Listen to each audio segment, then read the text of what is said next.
नमस्कार दोस्त। आज की यह कहानी मध्य प्रदेश के एक छोटे से गांव चंदेरी की है।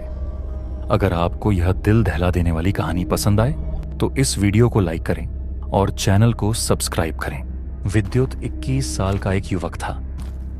वह काम की तलाश में शहर आया हुआ था, लेकिन उसे कहीं भी काम नहीं मिला। तब उसने सोचा क्यों न शहर ही घूम लिया जाए। लेकिन उसे यह नहीं पता था कि जिस जगह वह घूम रहा है वहीं उसकी मौत का कारण भी बन सकती है। रास्ते में चलते चलते उसे पेड़ के पास बैठा एक बूढ़ा व्यक्ति दिखाई देता है। विद्युत उनके पास जाकर पूछता है, अरे चाचा, क्या आप मुझे बता सकते हैं कि यहाँ आसपास किसी काम के लिए किसी आदमी की जरूरत है? क्या आपको ऐसी कोई जगह पता है? हाँ बेटा, मेरा एक दोस्त बद्री है। वह मुझसे बार बार कहता है कि उसे एक बहादुर आदमी की जरूरत है। चलो, मैं तुम्हें उससे मिलवाता हूँ। चाचा विद्युत को लेकर बद्री काका के घर की ओर चले जाते हैं। अरे बद्री, अरे ओ बद्री, जरा बाहर आना तो। बद्री काका बाहर आते हैं और बोलते हैं, क्या हुआ धनीराम, इतनी जोर जोर से क्यों बुला रहा है? देख, इससे मिल। तू मुझसे कह रहा था ना कि तुझे किसी आदमी की जरूरत है। हाँ हाँ बिल्कुल। इससे मिल, ये काम करने के लिए तैयार है।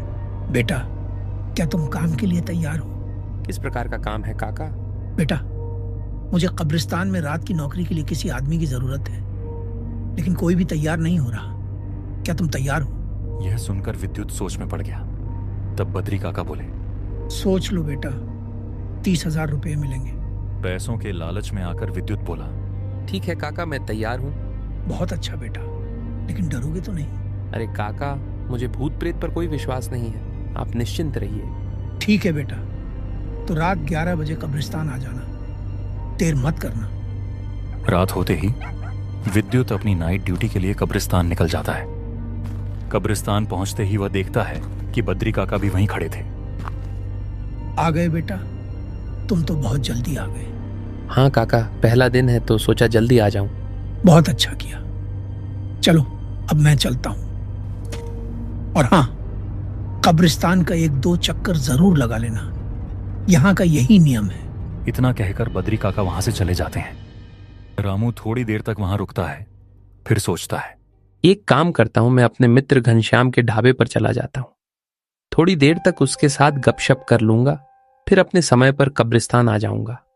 वैसे भी इतनी रात गए कौन ही आएगा। इतना कहते ही विद्युत अपने मित्र घनश्याम के पास चला जाता है।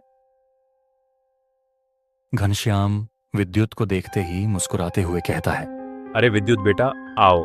इतनी रात गए यहाँ वहाँ कहाँ भटक रहे हो? कुछ नहीं घनश्याम जी, मुझे काम मिल चुका है। अरे वाह, तुम्हें काम मिल गया? कहाँ मिल गया? ये पास के कब्रिस्तान में। क्या कब्रिस्तान में? ढाबे वाला चौंक उठता है और वह अपनी डरी हुई आवाज में कहता है, बेटा विद्युत, वहाँ मत जाना। क्यों नहीं जाऊं घनश्याम जी, वो मुझे 30,000 रुपये दे रहे हैं, और वैसे भी आज मेरा पहला दिन है। तुम्हारा पहला दिन आखिरी दिन बन जाएगा, वहाँ भूत है। अरे यार, इस गांव में जब से आया हूँ तब से लोगों को कहते कहते थक चुका हूँ, भूत प्रेत कुछ नहीं होता। लेकिन विद्युत, मेरी बात तो सुनो। विद्युत बिना घनश्याम जी की बात सुने वहां से चला जाता है। रास्ते में भी उसे बिल्कुल डर नहीं लगता। वह बिना डरे कब्रिस्तान पहुंच जाता है। जब वह कब्रिस्तान के अंदर जाता है तब गेट अपने आप ही खुल जाता है। ये गेट अपने आप कैसे खुल गया? शायद हवा से खुल गया होगा। वाह, क्या जगह है। लोग भी रात को पता नहीं इतना क्यों डर जाते हैं इस जगह से।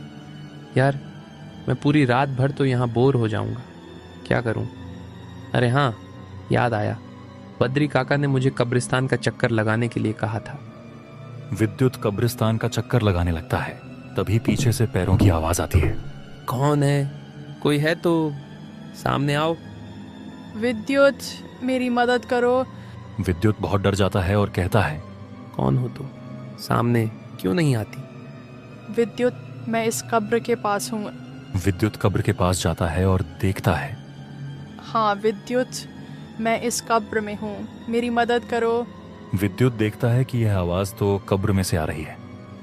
विद्युत वहां से डरकर भाग जाता है, लेकिन वह कब्रिस्तान के दरवाजे तक नहीं पहुंच पा रहा था। विद्युत, मेरी मदद करो। नहीं तो तुम भी यहाँ से कभी बाहर नहीं निकल पाओगे।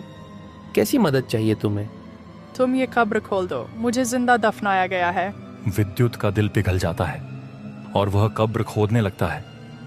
जैसे ही वह कब्र खोदता है, वह देखता है कि कब्र में कोई नहीं था। तभी पीछे से एक हंसने की आवाज आती है। विद्युत पीछे पलटकर देखता है। अब तुम मेरी जगह लोगे।